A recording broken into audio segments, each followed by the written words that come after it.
کپڑے بھی اتار پھینکے اور کھانا کھانا بھی چھوڑ دیا، کسی نے ترک کلام، کسی نے ازدواجی زندگی ترک کر دی، کسی نے غار و کوہ کو جا کے اختیار کر لیا اور کہا کہ میں اس سے اللہ کا قرب حاصل کروں گا، کسی نے 1.25 من لوہا پہن لیا کہ اس مشقت سے میں اپنے نفس کو مار رہا ہوں اور میں اللہ کو اس طرح راضی کر لوں گا۔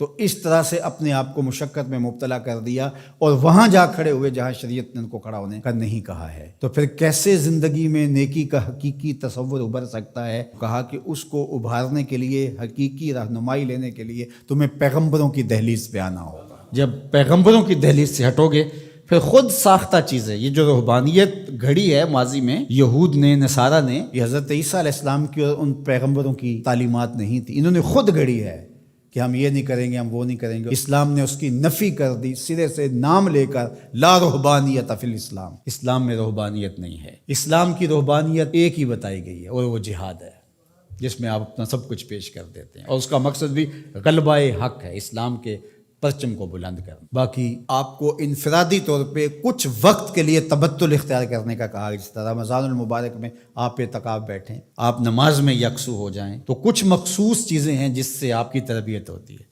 لیکن یہ بالکل آپ ترک دنیا کر دیں تو ہمارا اسلام، ہمارا دین اس کی نفی کرتا ہے۔ اس لیے انبیاء علیہ السلام کے ساتھ اپنے آپ کو جوڑنا اور کامل اتباع پیغمبروں کی اختیار کرنا، یہ قوموں کو منظم کرتا ہے۔ اس لیے ہمارے لیے ہمارے آقا و مولا حضور ختم المرتبت صلی اللہ علیہ وآلہ وسلم کی سنت سے ہی نیکی کا حقیقی تصور پیدا ہو سکتا ہے۔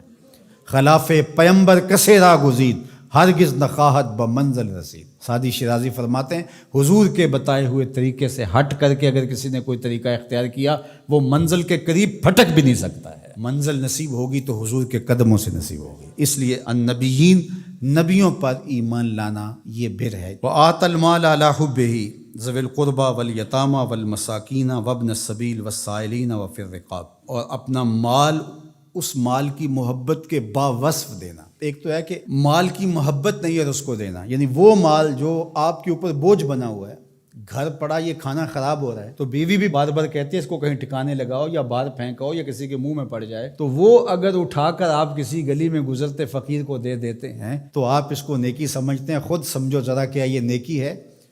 تم تو اپنے سر سے بوجھ اتارا ہے، دینا کون سا ہے؟ وَآتَ الْمَالَ عَلَى حُبِّهِ، مال کی محبت آپ کے اس کو جدا کرنے کو جی نہ چاہے، لیکن اللہ کی محبت میں پھر بھی اس کو جدا کر دو۔ اس مال کی محبت ہو تمہارے اندر، اللہ اکبر، یہ ہے نیکی۔ اللہ تعالیٰ نے ارشاد فرمایا، یہ 4 پارے کا ابتدائیہ ہے، لن تنالوا البر حتی تنفقوا مما تحبون۔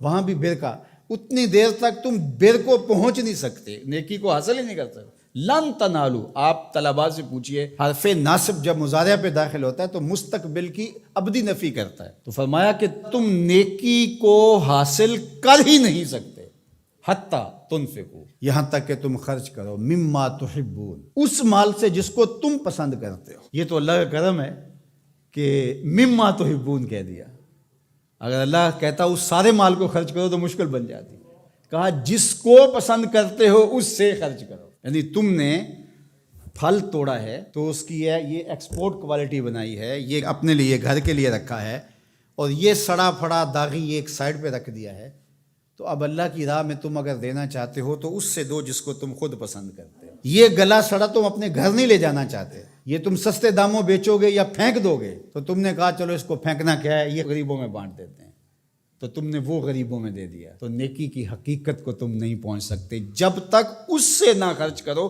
جو تم خود پسند کرتے، مما تحبون، جس کو تم خود پسند کرتے۔